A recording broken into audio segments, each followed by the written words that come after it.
Chain of the days and nights, fashioner of every event. Chain of the days and nights, fountain of life and of death.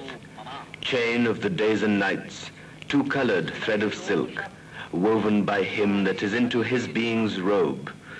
Chain of the days and nights, sigh of eternity's music, where he of all possibility sounds the height and the depth. This is how Iqbal, the poet-philosopher of Islam, interpreted the entity of time.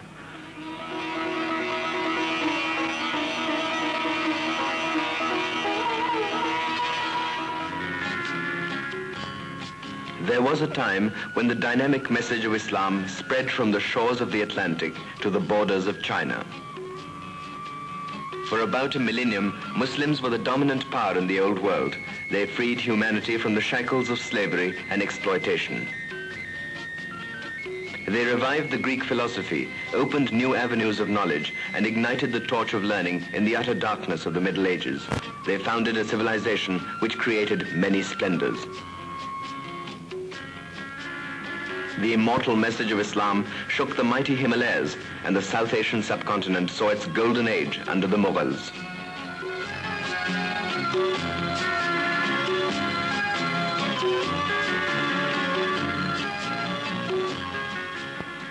The world was aglow with the blessings of Islam. The times changed, and the Muslim power began to wane. In South Asia, two of its last defenders fell in 1757. One of them was the Nawab of Bengal, Siraj ud-Dawla, and the other was the ruler of Mysore, Tipu Sultan, whose love for freedom has now become a legend.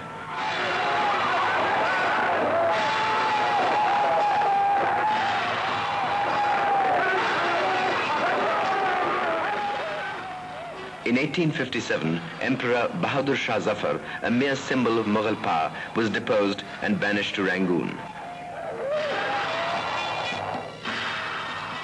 The great Mughal Empire came to an end.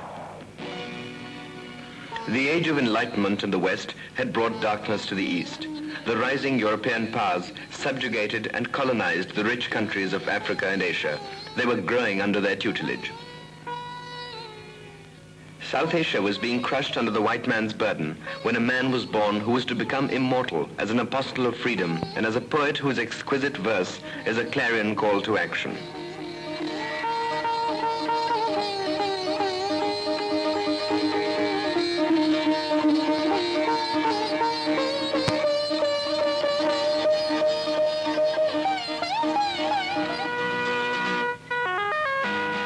In 1877, in the city of Sialkot, was born Muhammad Iqbal, the poet of the East, the awakener of his people, and the creator of the concept of Pakistan.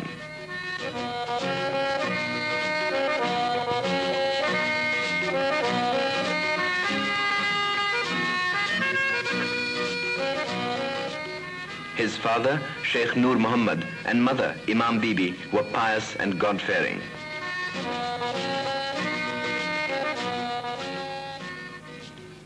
During his early education, his extraordinary talents caught the attention of a savant of Oriental learning, Shamsul Ulema Mir Hassan, who was a great friend of his father. He did his matriculation from the Scotch Mission High School and cleared his intermediate examination from the Murray College, Sialkot.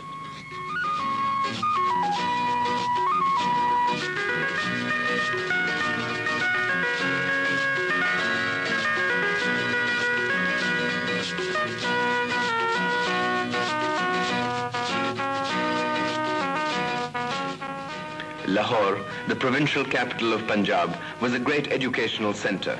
Students from all over the province came to this city for higher education. Iqbal also shifted to Lahore and took lodgings in the Bazar-e-Hakima, the street of scholars.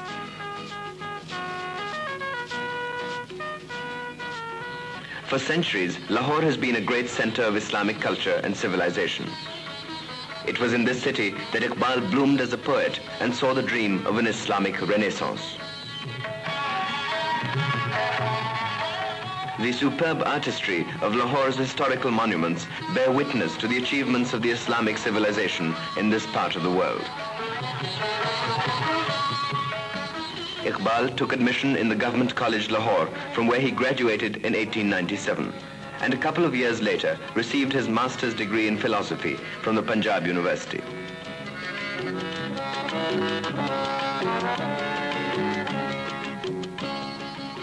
In 1899, he was appointed a reader in the Oriental College, and in 1902 joined the Government College as an additional professor.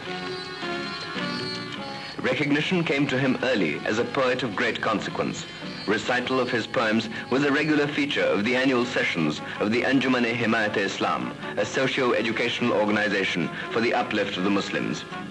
As advised by Sir Thomas Arnold, whose pupil he had been, Iqbal sailed for England in 1905 for higher studies.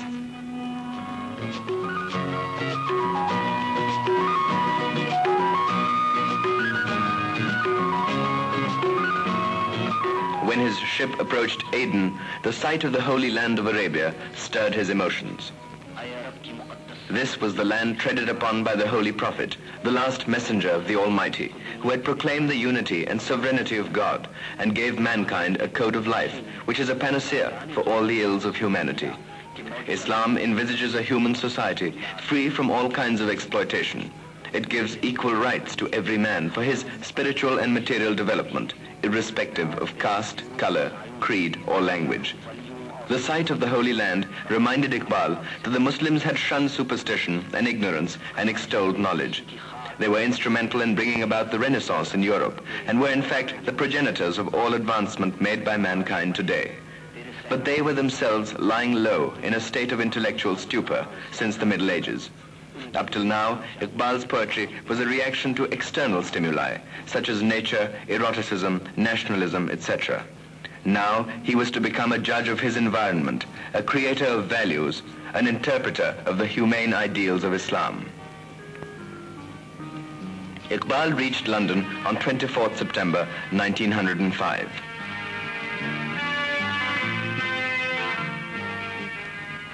London at that time epitomized the achievements of the Western civilization. The lamps of knowledge blazed in its precincts.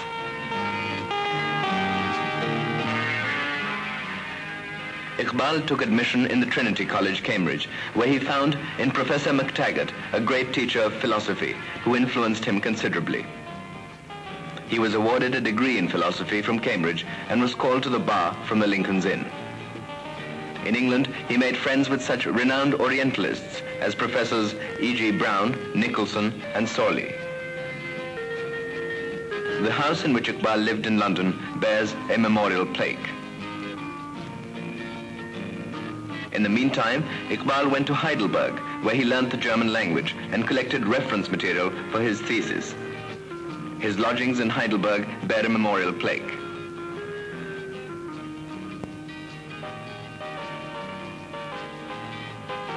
And this is the road which has been named after him. The University of Munich awarded him a doctorate for his thesis on the development of metaphysical thought in Persia.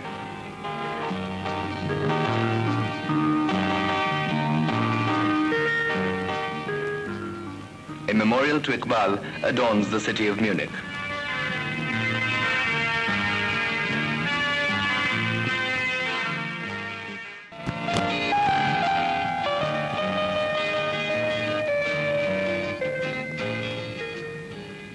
In November 1907, Iqbal returned to London and for 6 months, in the absence of Professor Arnold, taught Arabic in the London University.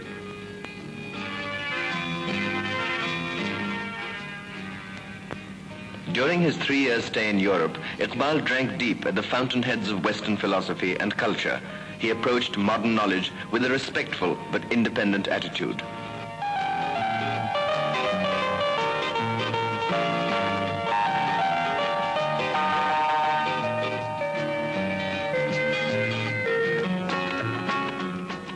The dazzling exterior of Western civilization could not hide from him its inherent contradictions and duplicity. Steeped in gross materialism, this civilization denied all spiritual values. It preached man's equality and sucked men's blood.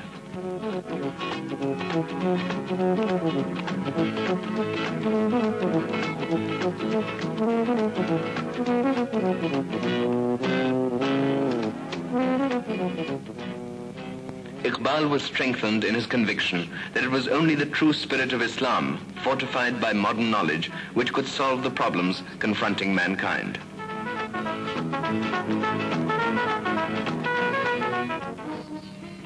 In September 1908, Iqbal returned from Europe and started legal practice in Lahore. He also got a job as part-time professor of philosophy in the government college, but soon resigned, for government service deprived him of expressing his ideas freely.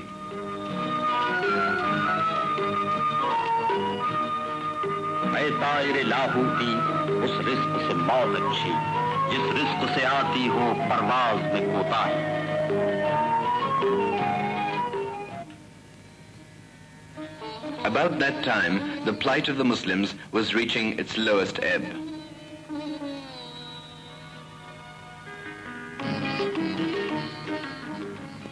Iqbal saw the ascending power of Western imperialism and the onslaughts it was making against the Muslim world.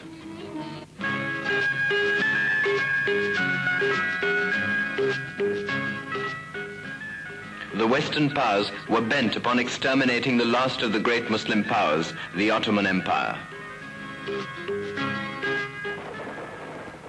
Italy's attack on Tripoli had enraged the Muslims everywhere.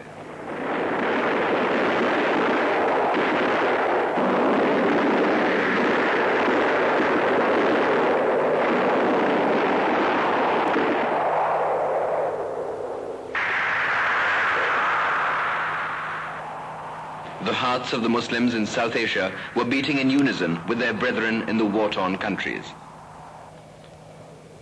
Iqbal wrote extremely poignant poems. Before a large gathering in the Badshahi Mosque, Lahore, he recited a stirring poem which bears the caption, "In the presence of the Prophet."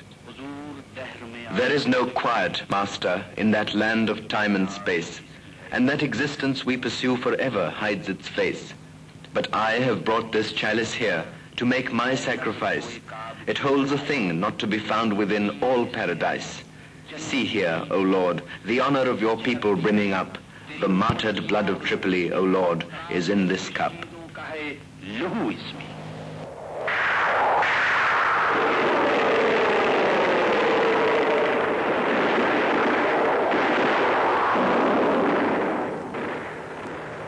The First World War brought the Muslim world to its lowest ebb. Syria, Lebanon, Iraq, Transjordan all became mandatory territories of the Western powers. Egypt was throttled. The Ottoman Empire, once the greatest power on earth, had disintegrated and was vanquished. Iqbal was fully aware of the plight of Asia and clearly foresaw the dangers lurking ahead for the world of Islam. Now Asia's ancient begging cloak is torn to shreds. The young put on new glutted states, rich finery. The fires that Nimrod lit for Abraham now glare. Once more a new tyrant frowns, a new ordeal prepares. As if it was not enough, a new problem raised its ugly head.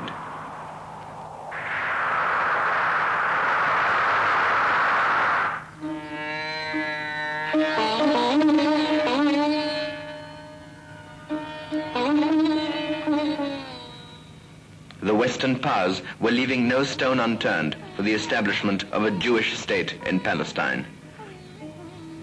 Muslims throughout the world were alarmed.